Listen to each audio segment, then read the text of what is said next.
Around the star Torsa Icrest, far out from the galactic core in the Milky Way galaxy, orbits the planet Pediarlome. It is a small garden-variety planet without much of note.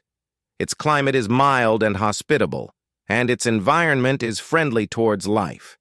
It has abundant resources, but not so many that it would be out of the ordinary. Its atmosphere is clear and thick enough to keep heat and harmful radiation out. Its life has evolved in a mildly competitive way, but not in one that wouldn't feel at home in most worlds. Indeed, it could be said that Pediarlome was quite a humble world. With its remote location, some might have even said that it was quite forgettable. They would have said that is, if it wasn't for its inhabitants. The Paracene, large and slender semi-aquatic sauropsids with 6 limbs, a sharp beak, and a long, powerful tail. Fin-like groups of feathers along their limbs and tail allowed them to be excellent swimmers, and from their beak grew a mask-like plate of horn over their face, protecting it from any inrushing current and giving them a quite mysterious look. They had sharp eyes, internal ears, and 2 wide nostrils on the top of their mask. Their senses were rounded out by long, whisker-like appendages that grew out of the back of their head and peeked out from under their masks in 2 long streaks. Much like their home, at first glance, Parasite were not much of note. They weren't the biggest, strongest, fastest, or smartest in the galaxy. But things aren't always quite like they seem, because Paracene were much more than met the eye. They had proven that much many times throughout their history, continuing to do so even after their accession into the galactic community. The last time they did so was 3 uniform years ago, when the conflict had nearly broken out between them and their neighbors, the fearsome Straussites, 4 measures tall, their skin armored in heavy plates, bone-breaking jaws, flesh-tearing maulers, and a wildfire-like desire to fight others and find their place in the world compared to their own. As the largest predatory species in the community with a reputation matching their monstrous bodies, the Straussites were known by most and feared by many. Despite that, it had never come to problems between them and any other of the communal species, apart from some stray incidents of a fight gone awry at the wrong place and the wrong time. They were people and citizens of the community, living their own lives like everybody else, and the Paracene knew that. Therefore, it came as a surprise when suddenly the 2 species found themselves in conflict with each other, when an accident within a shared hyperspace stretch led to the destruction of no less than 3 Straussite and 4 Paracene ships that tragically came at the cost more than 300 lives. Soon, accusations were made, theories were thrown around, and aggressive stances were taken. Things escalated quicker than anyone could have imagined. In time, no side could simply back out without losing face. The community tried to arbitrate between the parties. However, without a clear aggressor, it had no side to support, and sanctions could only be made against both sides, neither of whom were deterred by them. It seemed that the first war between members of the community in its history was all but unavoidable, and the galaxy held its breath. However, as the soldiers of the 2 worlds were facing each other head-on, ready to fight a senseless war that wouldn't have a winner, a single ray of hope came through. Despite their vastly different cultures, there were some commonalities that the Paracenes and Straussites shared. The enjoyment of low, throaty tones was one of them. The indulgence in warm places under hot starlight was another. And yet another was the admiration of an honorable duel between the 2. The clash of majesties was what the Paracenes called it, while Straussites simply referred to it as a battle. There were some differences, mainly when it came to the question of whether or not weapons should be used in a one-on-one battle. However, those were minor hurdles along the way, and soon the armies of both sides were standing back as a chosen champion stepped forward for them, letting honor, dedication, blood, and sweat decide their fate for them. Both sides had agreed that whoever was to lose this battle would take on the blame for the event, no questions asked or objections raised. Then the calamitous Vestrararch, of the Strocytes stood against the great hero Vervarii of the Paris Signs. And maybe you have already been able to guess, based on her earned title alone, who of the two bested the other. Vervarii vanquished Vestrarark and stood tall as the winner, ending the conflict and bringing peace to her people, and by extension the galaxy once more. The Strocytes accepted the outcome, meeting the Parasines with great respect as negotiations. About the fallout of the event began. In the years to come, Vervarii was hailed as a great savior and honorable warrior among her people, and in turn enjoyed great privileges and suffered heavy obligations towards her home. However, she tirelessly strived towards the same goal that helped her achieve her great victory in the first place: to be the best self she could be. Although it had been many years now since the title had been given to her, she still very much wanted to embody the hero that her people saw in her. And right now, she could feel dark clouds loom just across the horizon. Did you hear? Humanity is closing its borders. What? What are you talking about all of a sudden? Goodness. Humanity. You know, our neighbors. Neighbors? I don't remember anyone called anything like that. I'm sorry, have you been living in a tide pool? I'm talking about our galactic neighbors, of course. But aren't those the Strocytes? You have been living in a tide pool. Now listen to me closely. I am talking about our other neighbors. All right. You don't have to shout at me, you know. What? The price has risen again? Last week it was 2 Scytherans cheaper, and the week before that it was 3. Sorry, ma'am, there's nothing I can do about it. The shipping prices are skyrocketing ever since that debacle with the humans. The humans? What's it to us? Well, it's not just the humans. Since they are close allies, the Strocytes are acting up as well. Neither of them lets anything through at the moment, and with both their territories locked down, most shipments of wares have to take huge detours to reach us out here. That's outrageous. You're saying honest people like us have to suffer these prices just because some upstart species has decided to act up all of a sudden? I can only tell you what I know, ma'am. And what I know is that getting things here is getting more and more expensive. Well, somebody should do something about that. Doesn't the community have rules that regulate this sort of thing? Ma'am, have you been following the news recently? I think they're long past caring for the rules of the community.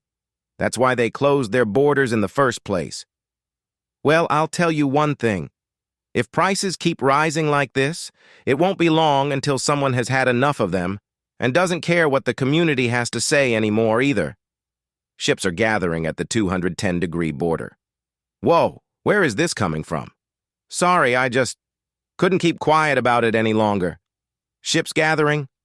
Our ships or their ships? Both by now, but, well, it's complicated. Technically, the humans sent theirs first, but it wasn't this many, and I think it was just because of the closing of their borders. But the government reacted kind of allergically to that. I think you can imagine why, and then the humans reacted to that, and so on. No matter who started it, it's a regular standoff by now. And you're worried about that. Of course I am. Of course I am. It's very tense down there, and I just worry that someone will lose their nerves. This all reminds me of 3 years ago. You mean with the Strocytes? Yeah. But this is different, right? People died back then. This time we don't have problems with the humans. They're just angry at the community. That has nothing to do with us. I hope you're right. Now we should all keep a level head. Those are some wild accusations you are making there, ma'am. Are they that wild? I think they are perfectly reasonable if you stop and think about them for 2 seconds. To this day, we have no idea what caused the collapse of the hyperspace stretch that took so many lives all that time ago. All this time, it has gone completely unexplained. However, coincidentally, it happened right around the area that we now know was human-settled territory, even back then. And what else have we learned today? That human weaponized hyperspace. And not just weaponized it, they can also inject into it and collapse it at will. Now tell me, is it truly that wild to think that a sudden, unexplainable collapse of hyperspace right above the heads of a species experimenting with remotely collapsing hyperspaces isn't just some great coincidence?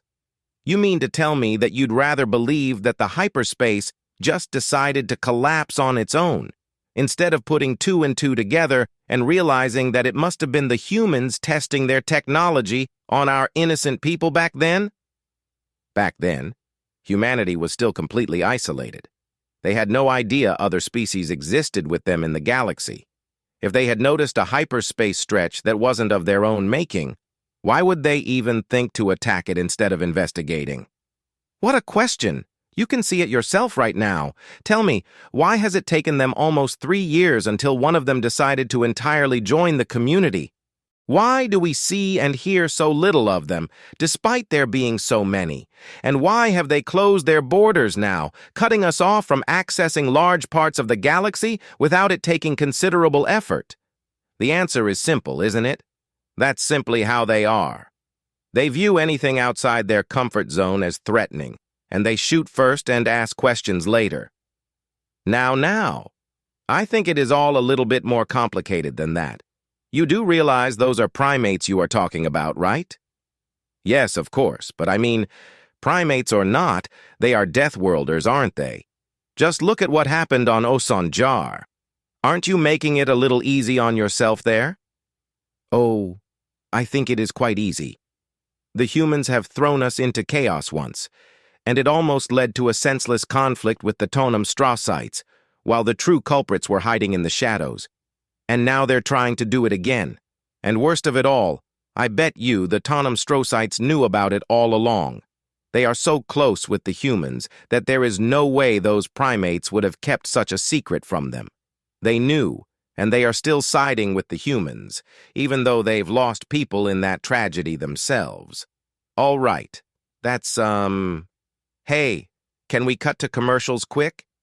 I'm back, Vervarii yelled out. As she opened the door to the large yet humbly furnished domain she called her own together with her partner Egateta, returning after a long session of arduous but fulfilling training.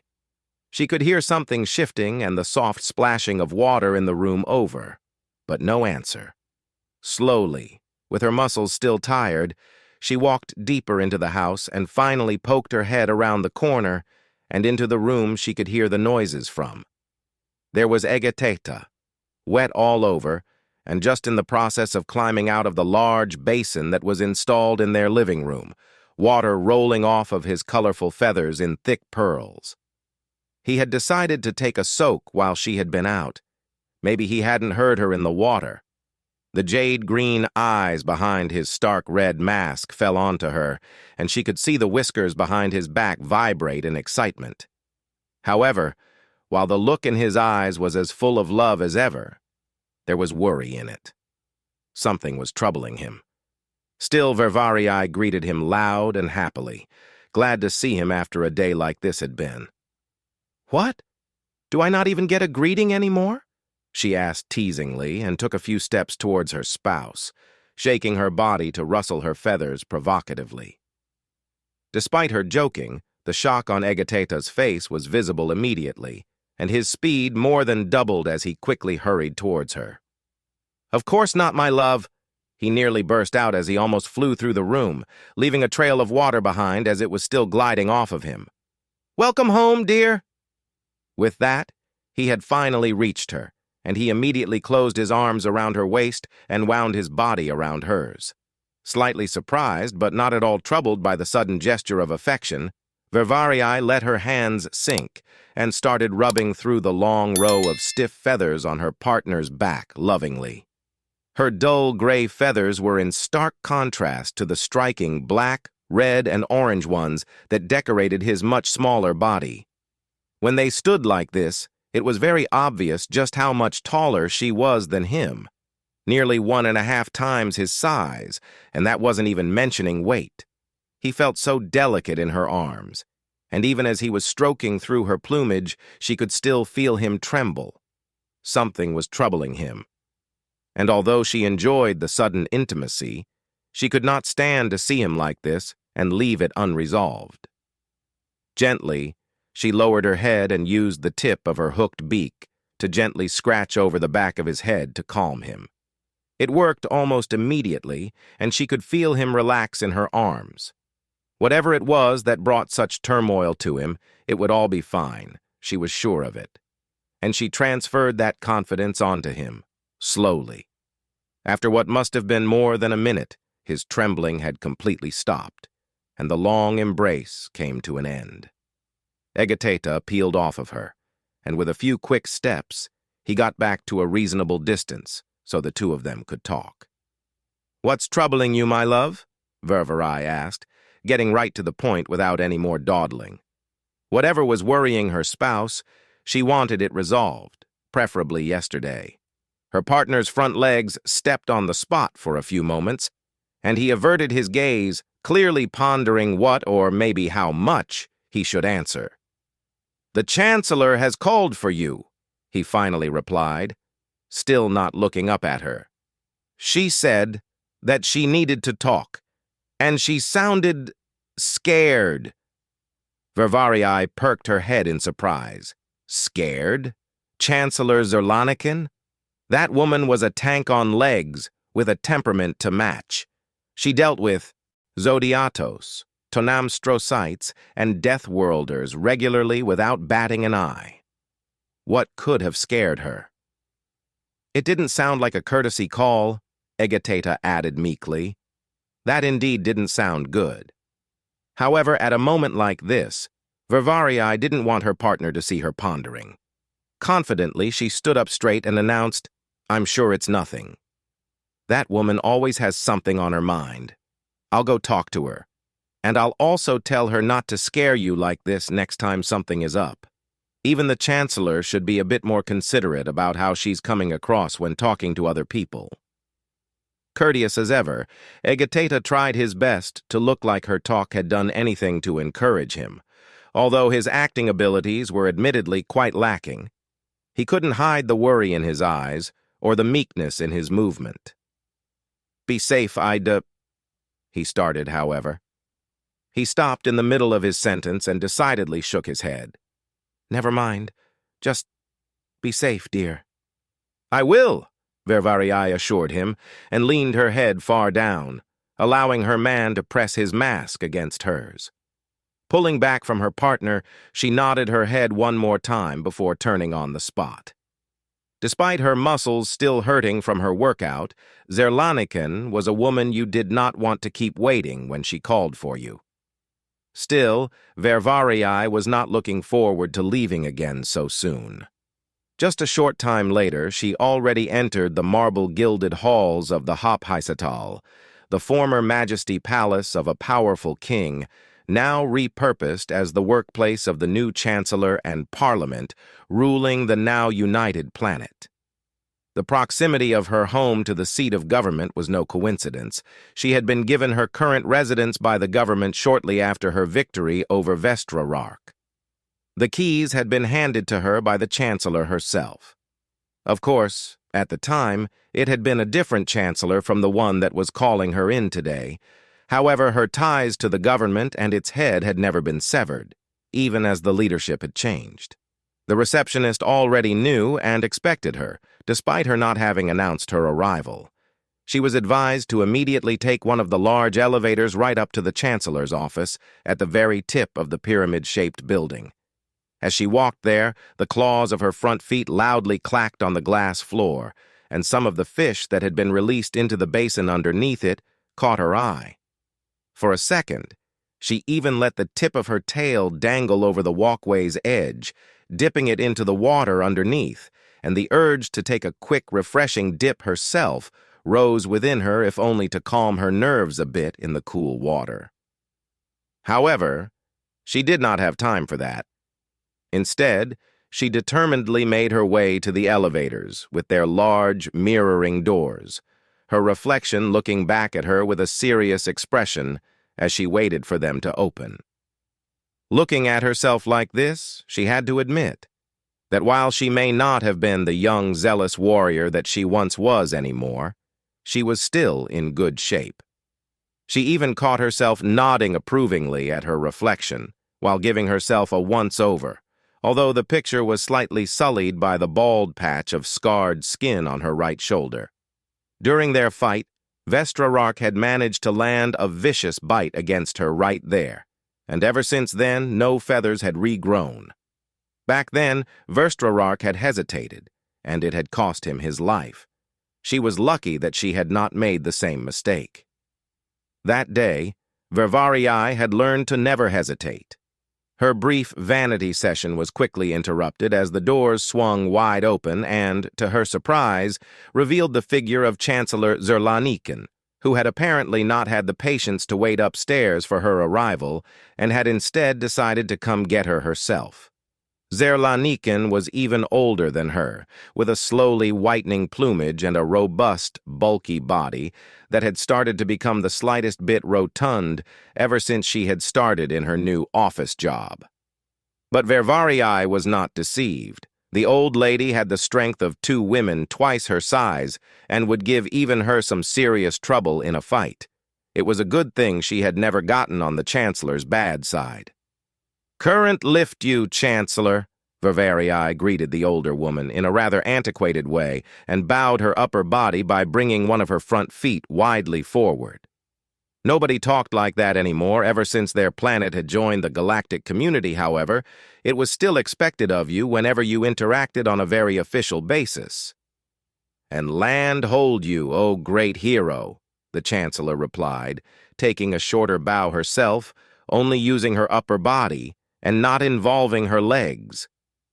Vervarii lifted her head again and looked at the Chancellor's head-on. "You've called for me?" she more stated than asked, and tilted her head to the side. The Chancellor took a breath so deep that her entire upper body inflated, letting it out in a slow, constant stream of air as if she were planning to take a long dive any second. "Come on in," she finally said, indicating the space next to her in the elevator. "We will talk in my office."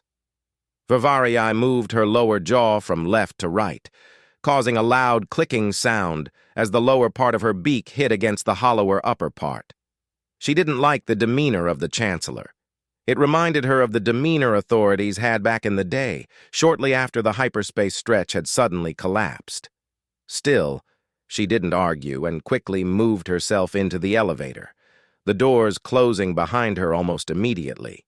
She felt the weight on her feet increase as the cabin was pulled upwards at high speeds, and an awkward silence came over the tight space that was filled with the white noise of the machinery doing its work. Neither of the women said anything for the duration of the ride, both staring away from each other and at the mirrored walls. However, the ride wasn't long, and within a minute they had already left all of the lower levels behind them, and the doors opened, releasing them right in the middle of the Chancellor's office, surrounded by diagonal glass walls, separating them from blue skies and starlight.